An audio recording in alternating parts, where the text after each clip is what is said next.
Welcome into the Commanders Report. I'm your host, Jack Sperry. Today, we're going to be reacting to ESPN NFL Draft Insider and Analyst Mel Kiper Jr.'s grade for the Washington Commanders in the 2025 NFL Draft. Now, before we get into the content today, I want to let you guys know something. ESPN Plus makes you pay for the same exact content that we're going to give you guys today for $11 a month. That is over $120 a year to pay for their premium content. But here today, we're going to give it to you 100% free because that's what we do here on the Commanders Report. We give you guys free premium Commanders content every single day on this channel. So make sure you guys click that subscribe button if you haven't already to join the free premium Commanders content channel here on YouTube. And you guys don't have to spend $120 a year on ESPN Plus. Okay, now let's get into first, what did Mel Kiper Jr. think of Washington's round one draft selection of Josh Conerly Jr.,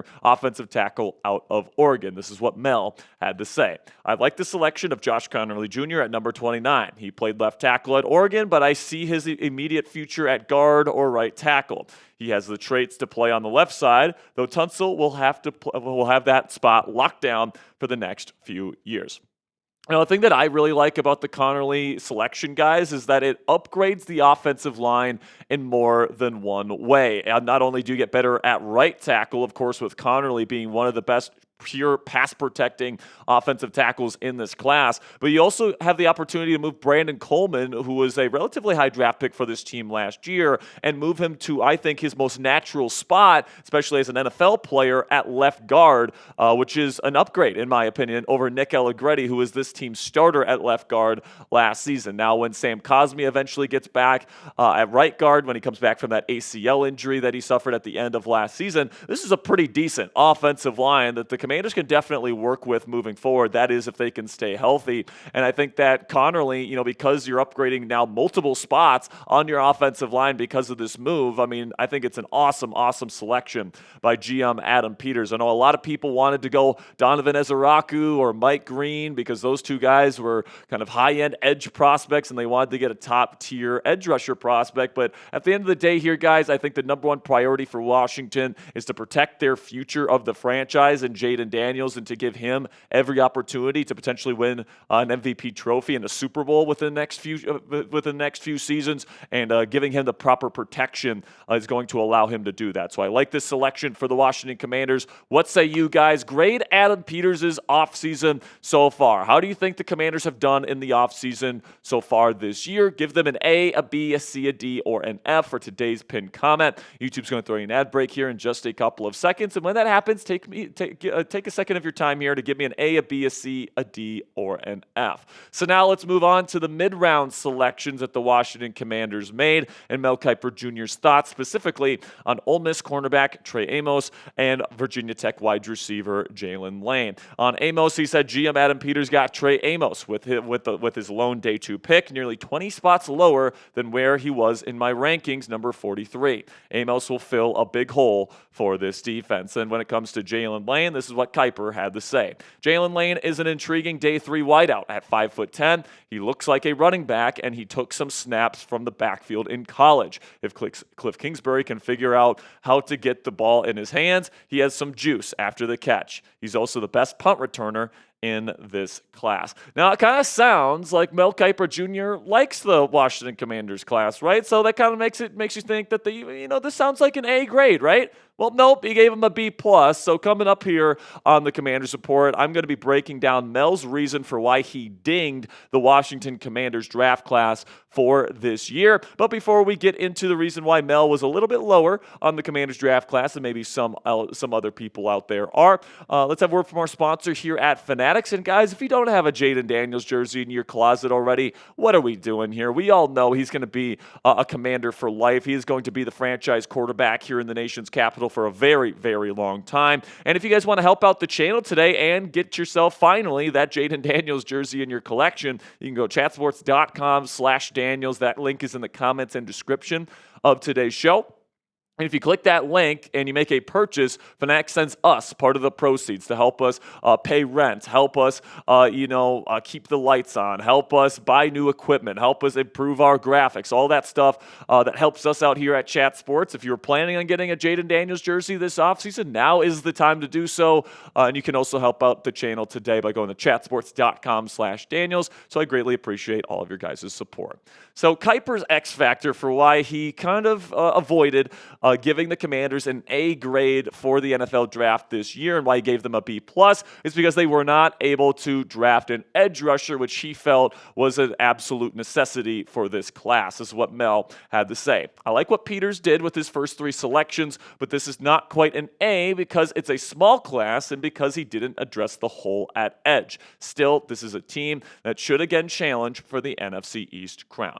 Now, listen, man, I think that if you come away from this draft a little bit upset that they didn't draft a number 1 edge rusher for the future, I think that's perfectly fair. That's a perfectly fair criticism. But I do have a couple thoughts on the edge rusher position that might put your mind at ease, and why I'm a little bit higher on this draft class coming out of it than maybe some other people are when it comes to the edge rusher position. First things first, Washington could still add another edge rusher, whether that's via trade for a guy like Trey Hendrickson, who's very much still in play, or whether that's signing somebody in free agency like Zadarius Smith, who is still available, for example. There's still a lot of options left at the Commanders' disposal. Also, make sure you click that subscribe button because we're going to go over some of the edge rusher kind of targets for the Commanders after the NFL draft here in a video we're going to do later in the week. But another thing here too, guys, is that even if they don't add another edge rusher to this defense and the way it's structured with Dan Quinn and Joe Witt Jr. kind of designing this defense, it generates pressure regardless of one-on-one dominance in terms of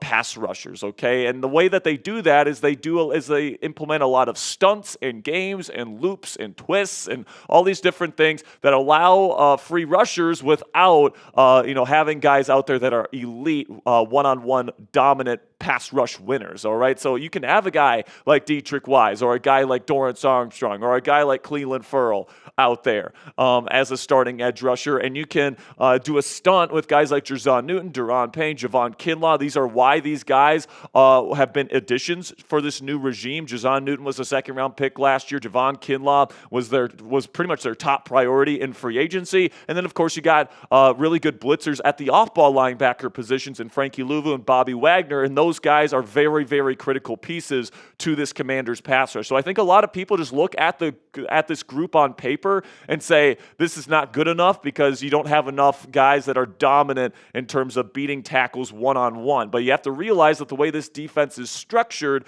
that's not really how they want to win. They want to, create havoc with all the stunts and loops and games that they like to play. That is the calling card of Dan Quinn and Joe Witt Jr. And because of that, they were able to overperform in the pressure department last year with kind of a lackluster group. And I think they're going to do the same thing this year, whether they add another edge rusher to this group or not this offseason. So let me know what you guys think down there in the comment section. What is your confidence level in this defense? I think it's a lot higher for me than it was last year because you really did a good job in the secondary, in my opinion, this year. So put it on a scale of 1 to 10 for me down there in the comment section. 1 being not confident at all, this is going to be the worst defense in the league, to 10 being this is going to be the best defense in the league. I think it's awesome. Can't wait to watch these guys play. Let me know your confidence level down there in the comment section. Now, before we go, we do have some Commanders news that I want to deliver to you guys today, which is that the Commanders have signed kicker Matt Gay to replace Zane Gonzalez as the starting kicker of this football team. Now, I think Gonzalez did a fine job last year coming in, and of course with the McManus situation and all that, Austin Seibert, they brought in a bunch of different guys at the kicker position last year. Now, Gay is somebody that's been a 6-year NFL pro. He's been the week 1 starter for all 6 years with either the Los Angeles Rams or the Indianapolis Colts the last 2 years. The contract that he's signing is a pretty decent contract for a kicker here, so the Commanders definitely believe in him. A 1-year, $4.25 million contract for Matt Gay. And of course, in a corresponding move, the team is releasing Zane Gonzalez, who was this team's kicker all the way through their playoff run last year. Now, I think the reason why they went out and got Matt Gay is because he's got a stronger leg than Zane Gonzalez has, and I think that they probably feel more comfortable attempting field goals from the 50-plus yard range than they would have with Zane Gonzalez. So if you're happy with this signing, if you're happy that Matt Gay is on his way to the Washington Commanders, like the video to welcome Matt to the team. That'll be it for today's show, guys. Thank you so much for making it to the end of today's video. Tomorrow it is Commanders Report Live starting at 5 p.m. Eastern Time. Joey and I will be live here talking about the latest when it comes to the Washington Commanders. Make sure you click that subscribe button if you haven't already. Until next time, guys, hail to the Commanders.